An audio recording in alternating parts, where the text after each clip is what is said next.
As a parent of two, I know these kind of conversations can feel intimidating at first, but hopefully this series will help you to feel more comfortable or at least help give you some tips to get talking with your kids. In this series, we will discuss what comprehensive sexuality education or comprehensive sex ed is and what it is not. We'll evaluate thoughts and stigmas that come up when you hear about topics like reproductive health, relationships, body image, and consent.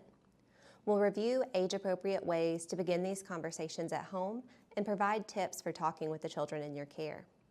We encourage you to feel more comfortable with having conversations with your kids about comprehensive sexuality education topics. We hope that you find these modules helpful, but if you have additional questions, feel free to reach out to us via email at healtheducators@astepaheadchattanooga.org. We are more than happy to have a one-on-one conversation with you if you'd like some additional guidance on how to get talking. Before we dive in, let's think about your experiences with learning about reproductive health and other topics that fit into comprehensive sex ed. What thoughts or feelings come to your mind when you hear me say the following words? Consent, vulva, body neutral, penis, period. Did anyone ever talk to you about those things when you were younger? How does society feel about talking about these topics? If any of those words made you feel uncomfortable, that's okay. Our society has created a big stigma surrounding reproductive health, consent, and healthy relationships. It can be hard to sit with that discomfort sometimes, but know that the more that we talk about these topics, the easier it will become, and hopefully we can raise young people who don't feel like talking about reproductive health is a negative or shameful thing.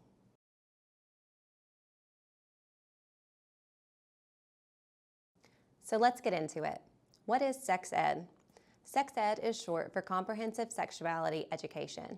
Comprehensive sexuality education covers a wide array of topics, including human development like puberty and anatomy, relationships with family, friends, and romantic relationships, personal skills like decision-making, communication, and boundary setting, sexual health like abstinence and sexual response, sexual behaviors including STIs, contraception, pregnancy, and sexual violence, and also society and culture, looking at gender roles and sexuality. Sex education is about ongoing conversations about your body and your relationships throughout a person's life. It encourages age-appropriate discussions of medically accurate information surrounding bodies while also providing a better understanding of body changes, relationships, and body image. Studies have shown that comprehensive sex ed acts as harm reduction. When people are educated about what sexual abuse or intimate partner violence is and what it can look like, it helps them to advocate for themselves and to know how to get help in those situations. Studies also show that when people receive comprehensive sex ed, they're more likely to delay sexual activity and to practice safe sex when they do choose to become sexually active. Many people have concerns about sex ed, so let's take a moment to address them. One of the biggest concerns people have about sex ed is that it encourages sexual activity, disregards abstinence, and provides a how-to for sexual activity. Sex education discusses anatomy, sexual health, and sexual behavior from the context of providing education about bodies and the changes that can happen if a person is sexually active. When sexual activity is discussed, it's often from the perspective of discussing consent, STIs, menstruation and pregnancy, communication, and contraception. The context of sexual activity is so individuals are informed of what is typical or normal, what could be expected, and what to be aware of so they can make informed decisions about sexual activity if that's right for them. During sex ed, it is stressed that abstinence is the only completely effective way to prevent pregnancy, to prevent STIs, and assuring consent is a very important element of sex education as well. During sex ed, educators are not instructing students on how to do sexual activities, but they're also aware that some students may choose to be sexually active, so they provide ways to ensure safety if a person is sexually active. For example, when an educator is discussing the menstrual cycle, they may say, ovulation is the time in a person's cycle when they are most likely to get pregnant. During ovulation, your body will make lots of changes like changing the cervical mucus, increasing your body temperature, and having heightened arousal. If you're sexually active and trying to avoid pregnancy, tracking your cycle to know when you're ovulating can be beneficial. Another concern that people have is that conversations take away a child's innocence, but these conversations are had at an age-appropriate level. People who provide sex ed aren't generally talking to 6th graders about birth control methods. Education for 4th graders about relationships doesn't touch on dynamics of dating, but rather talks about handling conflicts with friends and how they can be a good friend. Another thought is that these talks can be really embarrassing. A lot of this boils down to the fact that our society puts a lot of shame around our bodies and sexual health. Think back a few sections. When I listed out those words, what feelings did you have? A lot of people do feel embarrassed to talk about reproductive health because they've been told it's something that we shouldn't talk about. However, everything discussed in sex ed is normal and shouldn't be something that we feel bad to talk about. We'll discuss more tips for making it feel a little bit more comfortable in a few minutes. The final concern or misconception that a lot of people have is that all of the information covered in sex ed is provided to youth in school, so they don't really need to talk to their kids about it. In the next section, we'll discuss Tennessee laws regarding sex ed. Many people, parents and caregivers included, think that sex education is taught in schools. Sometimes parents or caregivers may feel like they don't need to talk with their children since they are already receiving education about their bodies and relationships at school. However, there are currently no federal mandates or laws regarding sex education, so it's up to individual states to decide what they will require when it comes to sex ed and what topics will be covered. In Tennessee, for example, sex education is only required in counties where the teen pregnancy rate for people aged 15 to 17 is beyond a certain threshold, and all sex ed must be taught from an abstinence-only perspective. In Georgia, sex education is required but does not have to be comprehensive, meaning certain topics like consent and gender can be omitted. And sex education must also be taught from an abstinence-only perspective. Only 13 states require sex education material to be medically accurate, and currently 26 states require or stress abstinence-only programming, which is sometimes called sexual risk avoidance. On its face, abstinence-only education may sound good to many. There are lots of people who think that teens shouldn't be having sex or think that promoting abstinence delays sexual activity and reduces rates of sexually transmitted infections or STIs. However, many studies have been done which shows that that is not the case. Those who receive abstinence-only education do not have delayed sexual activity when compared to people who receive no sex education. Those who receive comprehensive sex ed do tend to have delayed ages of sexual activity. Also, those who receive comprehensive sex education are more likely to engage in safe sex using condoms and/or birth control if they do choose to be sexually active when compared to those who receive abstinence-only education.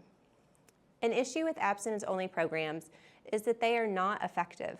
As a matter of fact, 2 meta-analysis studies have been done evaluating abstinence-only programs, and they found that they were not effective at delaying or preventing sexual activity or at encouraging people to be abstinent. Unfortunately, many abstinence-only programs are fueled by misinformation, shame, or guilt. Many stigmatize STIs, teen pregnancy, and any sexual activity outside of marriage to the point of providing wrong information to those who need it. Those who are already sexually active may feel shame or despair about how some abstinence-only education presents them. I remember having to do an exercise during an abstinence-only education session where we glued pieces of paper together and then tore them apart to symbolize how you lose a piece of yourself when you have sex, or where we were compared to chewed gum. This framing encourages harmful stigmas and also can harm those who are already sexually active or those who may have been sexually assaulted. A major argument against abstinence-only education is that it restricts information about bodies, health, and informed decision-making. Abstinence-only education often does not provide individuals with factual information about their bodies, how to practice consent, and how to assess risk. Sexual activity should never be coercive, and abstinence shouldn't be coercive either. Abstinence can be a healthy and great choice for many, but it should be up to the individual, just like being sexually active should be.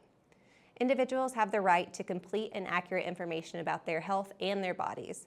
While abstinence can be a great decision for many, it should be a decision that's made from an accurate and complete information about sexual health. So why does talking to my child about their body, the changes it will go through, relationships, and other topics like this matter? For one, these talks are important for improving communication between children and parents or caregivers. Often, talking about these topics means you're talking about other things too, which increases trust and communication as a whole, which benefits your full relationship. Having these conversations also encourages a greater understanding of body changes and encourages more body positivity. As many of us were raised with diet culture, skewed beauty beliefs, and shame around body changes, this can be a really great step forward for our children to feel more comfortable in their own bodies. Also, talking about these topics can help youth be better advocates for themselves in healthcare, relationships, or in sexual situations. It helps them to be able to communicate what they need to identify situations that could be harmful and to help them navigate the world. This means keeping themselves safe from harm in some cases, or just being able to know when something is not functioning as it should and where to get help. Perhaps surprisingly, many teens report that they feel it would be easier to make decisions about delaying sexual activities if they felt like they could talk to their parents about it. It is important to try to make sure that the information you give to a child is age appropriate, but sometimes that can be hard to navigate. In this module, you'll see a reference guide which provides some tips for talking with each different age group. This reference guide is available for download if you are interested. As you can see in the reference guide, you can start talking with your child when they're very, very young by doing things like asking them what they would like to wear, saying correct names for body parts, and explaining to them what is happening to their body. For example, if I'm changing a diaper, I may say something like, okay, we need to change your diaper, so we're going to lay down, and then talk your child through the process so that they know what is happening to their body, because this helps to set up that they have more control over their body as they grow and go through their lives. It's okay if doing that sounds weird or is uncomfortable at first. Remember, all of these things are just suggestions to help you to get talking more. If you're feeling weird using anatomical terms, talking your child through the process of what you're doing with their body or asking them about their outfits, maybe take a moment to be introspective and see what makes you feel uncomfortable about it. Like we discussed earlier, our society has a lot of shameful or skewed ideas about our bodies, sexual health, relationships, and consent. Sometimes challenging these ideas that we have in our heads can be helpful at moving us forward. As you look through this age guide, if you have any questions, please feel free to reach out to us at healtheducators@astepaheadchattanooga.org. We would be happy to chat with you. Also on this resource guide, you'll see there are some tips on media and health literacy, as well as some additional resources like books for youth and websites for adults. So how do we get talking? One of the best ways to get talking is just to be talking more in general. Asking your kids open-ended questions about their day, their friends, the things that they enjoy can help them to build more trust in you. Sometimes you may not be particularly interested in the topic, but still giving your child space to express themselves can be a good step to help gain trust. When my kids went through a Minecraft phase, I couldn't have cared less about the Enderman, but I sat there and I tried to ask questions and I listened to what they had to say because it was important to them at the time. And allowing for that engagement helps to build trust. That said, also be prepared to just listen sometimes. I know as parents, it can be so easy to want to problem solve everything that our children bring to us, but sometimes they just need an ear to get something off of their chest. For me, I've had to start checking in with my emotions when my child tells me something, and sometimes I even ask them, do you want me to help you with this, or do you just want to talk about it? Sometimes kids just want an ear to listen to what they've dealt with, to feel better, or maybe they already have a solution in mind that they'll do even without our input. Being willing to just be a sounding board while also being willing to problem solve when needed can be a great way to encourage more conversations. In the next few modules, we'll provide you with specific tips to get talking more.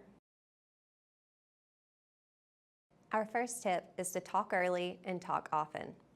As we mentioned earlier, you can start talking with your kids at any age, but if you want, you can start when they are really young. Some things you can do if you talk early are to use anatomically correct terms, to talk your child through what is happening to their body, to practice consent using age-appropriate information. Some examples of talking prompts could be, it's time to get dressed. Which outfit would you like to wear today? Provide choices because this helps your child to feel like they have control over their body and what happens with it. Another example would be, we are leaving Grandma's house. Would you like to give Grandma a hug? And then backing up your child with whatever their decision is. Trust me, I know this one can be tricky to navigate. We've had a couple grandparents with hurt feelings over this, but for me, it's more important to back up what my child wants to happen to their body and to demonstrate that they have control over who touches them than to make a grandparent happy for a moment. It definitely does get easier over time. You can even offer alternatives, like if you don't want to give a hug, can you give a high five? Or you can just let it be. Some people don't like being touched, and that's okay. Sometimes we may feel really overstimulated and just don't want that extra sensation. Regardless of the reasoning, backing up your child's choice about their body helps to establish the concepts of consent and body autonomy. The next tip is to listen, be open, and be loving. This one can be challenging depending on what your child has heard or what they may be interested in. The big thing here is to work on being responsive rather than reactive. When we react to situations, we let whatever emotion we have about the statement take control. When we're responsive, we take the time to listen, hear what's being said, and respond with something that is helpful. Being responsive also allows space for open discussion and two-way talking. Two-way talking is where you may ask your child what they know or think they know about something before providing correct information or more information. For example, maybe your child is hitting puberty and they come to you and ask, why do I have hair down there now? If you're reactive, you may respond quickly with, hush, we don't talk about that. Even if you think the topic your child brought up about their body changes makes you uncomfortable to discuss in specific environments, reacting this way doesn't address your child's question. It doesn't create an open and non-judgmental environment for conversation, and it might make your child feel ashamed or guilty for asking something that they may now see as wrong. In being responsive to the question about having hair down there, you can take a breath and respond with care. That's a good question. You're at an age where some body changes may start happening. Have you ever heard the word puberty before? Maybe you aren't in a place to have a discussion about puberty, but still replying with, that's a great question. I'd love to talk with you about that. Remind me when we get home and I'll explain. Some topics might make you wonder where your child heard a phrase or some slang. In these instances, you can also take a breath to be responsive rather than reactive, and then ask, it's an interesting question. Where did you hear about that? What'd they tell you about it? This helps you to establish what has been heard and what base knowledge, if any, exists. Then you can move on to providing information in a way that addresses what they heard. If it is really hard for you to be responsive, try to think about some alternatives. For example, you could give your child a journal and tell them, this journal is for you to write questions that you may have in. If you have a question, just leave it on the kitchen table. You can discuss if you will write down an answer in that notebook or if you'll talk with them about the answer. But either way, this allows you the opportunity to compose yourself before having a discussion, having a better idea of what the conversation will be about. Our third tip is to seize every moment. You might be surprised how often questions can come up in public places, while you're watching TV, or in other settings. Answer questions that come up in the moment when you can. This can help to remove the mystery from some topics. Maybe your kiddo walked in while you were changing your tampon and was scared to see the blood. Instead of screaming at them to get out and then never addressing that again, you can still ask them to leave the bathroom, but then touch base about what they saw, how they felt, and if they're okay once you're done. This happened to me when my youngest was 4, and explaining that when you're older, you'll bleed about once a month for a few days. I'm okay, and this is a normal thing to happen with my body, was a good enough explanation that demystified a really scary moment for her. Also, remembering that education can be fun, can be good. It doesn't have to always be sitting down and having a face-to-face chat. Seizing moments when they feel natural can be a really good thing too. For example, you could do this while you're watching a movie together. You could say, "What do you think of Jamie and Avery's relationship? Do you think they treat each other well?" You can see the level of engagement and potentially have a talk about relationships or noticing healthy and unhealthy traits from the examples that your kids know. Our next tip is to state the facts and research together. First off, we don't know everything, and that's okay. We don't know what we don't know. If you could ask questions that you know the answer to, that's great. If you could ask questions that you don't know, that's fine too. Let your children know that you aren't sure, but that you can look it up together. There are so many reliable and medically accurate resources out there that you can look at together to try to gather information. If you don't have the answer, trying to find it together helps to improve your communication while also ensuring that your child gets the answer they need from a quality place. For example, maybe your child asks how birth control works. You could reply, "I'm not sure. I know birth control prevents pregnancy, but I don't know how it works. Let's look it up together."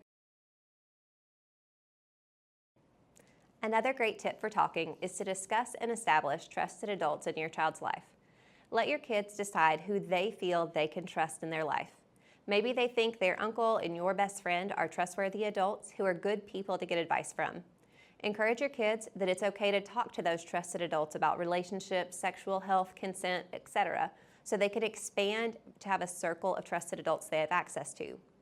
Even with the most open and conversational parents, children may still feel conflicted talking with their parents about certain things. Having a network of trusted adults helps to assure children know that they have quality places to get information if it's something that they don't know how to bring up to their parents.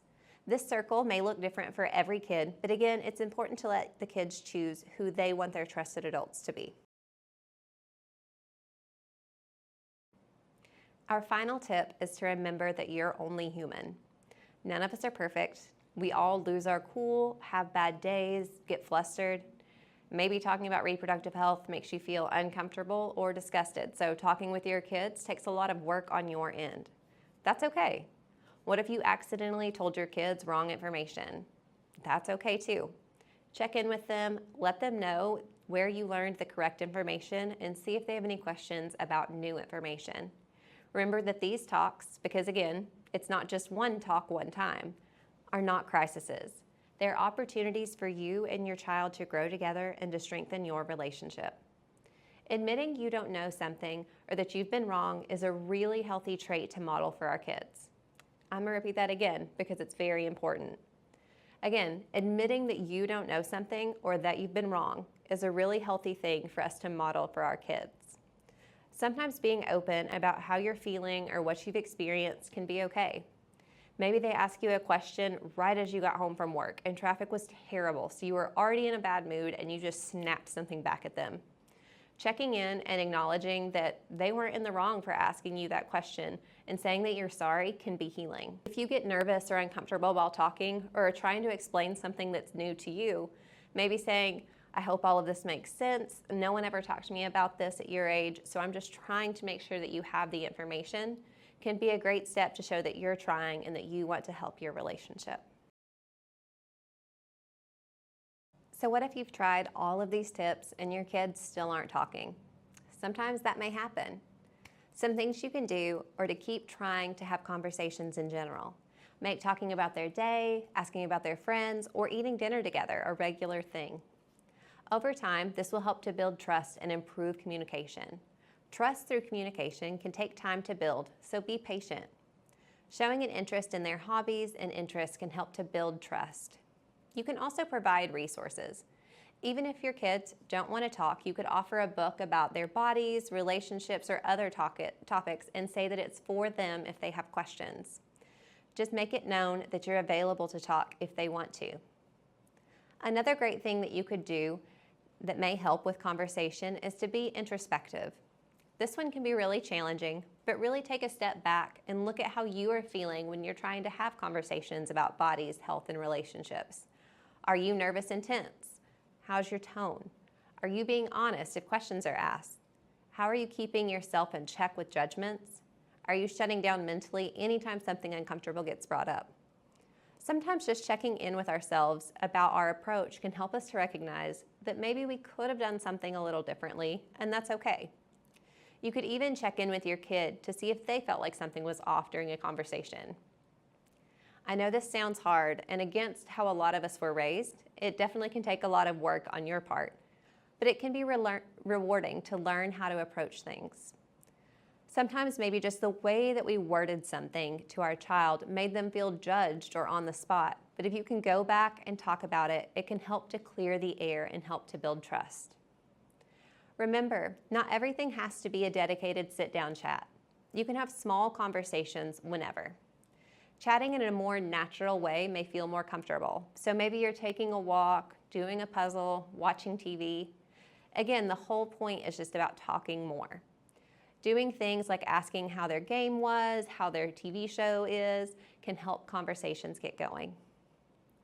Finally, acting as a role model can be a great way to communicate without actually talking.